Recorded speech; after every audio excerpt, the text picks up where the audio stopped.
नमस्कार, मी प्रमिला झुंडे. तर आज बनवते मी बोंबील आणि वांग्याची भाजी. तर इथं बघा असे बोंबील घेतलेले आहेत आणि वांग पण घेतलेलं आहे. तर आपल्याला वांगी पण चिरून घ्यायची, ती वांगी पण ताजी फ्रेश आहे ती.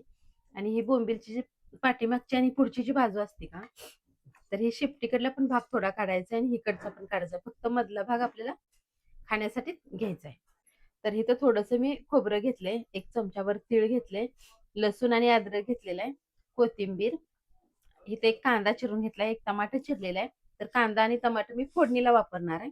आणि ही खोबरं, लसूण, कोथिंबीर हे सगळं मी बारीक असं वाटण करून घेणार आहे ह्याचं. तर आता ह्याची बारीक अशी मी पेस्ट करून घेते. तर बघा छान असं बारीक, उगं थोडंसं पाणी ओतून मी पेस्ट करून घेतले. इथं बोंबील पण तुकडे करून घेतलेले आहेत.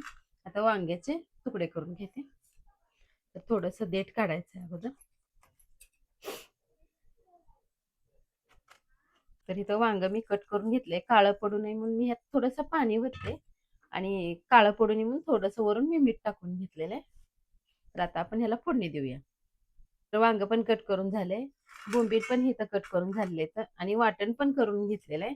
तर आता ही 2 पाण्यानं स्वच्छ बोंबील धुवायचं आहे, म्हणजे ह्यात माती ही असेल तर निघून जाते. त्यासाठी चोळून घ्यायचं असं. तर ही 2 पाण्याने मी धुतलेलं आहे. गॅसवर तवा ठेवलेला लोखंडी भाजण्यासाठी. तर ही आपल्याला बोंबील भाजून घ्यायचं आहे. थोडंसं पाणी ओतून पाणी ह्यातलं निथळून तर मी तेल ओतत नाही. पाण्याने धुतलेलं ह्यातलं पाणी पूर्ण आटलेलं आहे. मी थोडंसं तेल ओतून घेतले. तर तेल ओतून छान असं लाल होईपर्यंत ह्याला भाजून घ्यायचं. तर बोंबील छान असं भाजून झालेलं आहे, कुरकुरीत होईपर्यंत भाजले मी. आता आपण इकडं फोडणी टाकूया वांग्यालाही. तर अगोदर मी तेल ओतून घेतलेलं आहे फोडणीसाठी. तर तेल छान असं तापलेलं आहे. तेलात अगोदर सुरुवातीला कांदा टाकून घेते.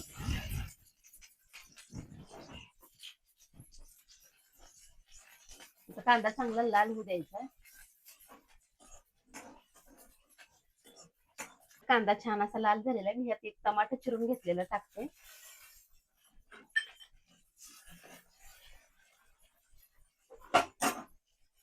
जे आपण वाटण करून घेतलेलं आहे, ते वाटण टमाटर सोबतच तळून घेते चांगलं.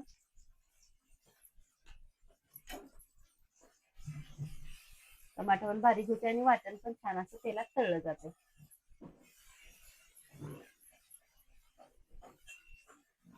आता ह्याला तेल सुटूस तर चांगलं आपल्याला उशीरपर्यंत ह्याला तळून घ्यायचंय. तर बघा वाटण छान असं तेलात तळलेलं आहे. मी त्यात 1 चमचा चटणी घेतलेली टाकून घेते. काळं तिखट घेतले. मसाले मी कुठलं वापरणार, फक्त कांदा लसूण मसाला एवढंच घेतलेलं आहे. त्याच्यासोबत ही वांगी पण टाकून घेते. वांग्यासोबत ही कुरकुरीत केलेलं आपण बोंबील, ही पण बोंबील टाकलेली आहेत मी. तर आता हे सगळं तेलात छान असं मिक्स करते सगळ्या मसाल्यामध्ये. छान असं मसाल्यासोबत वांग पण आणि बोंबील पण मिक्स झालेलं आहे. मी आता ह्यात पाणी ओतून घेते.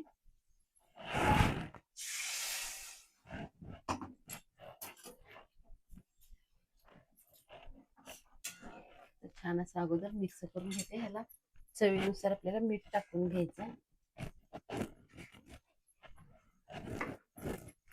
तर आता आपल्याला 1-5 मिनिटं हे वांग शिजवून घ्यायचंय.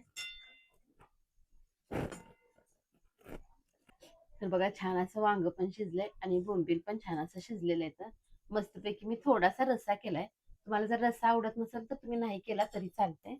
मी वरून टाकते थोडीशी कोथिंबीर. तर आज बघा मी मस्तपैकी बोंबील आणि वांग्याची मस्त झणझणीत अशी भाजी बनवली आहे. तुम्ही ही कधी केली नसेल तर अशा पद्धतीने बनवून बघा. माझा व्हिडिओ आवडला तर नक्कीच एक लाईक करा.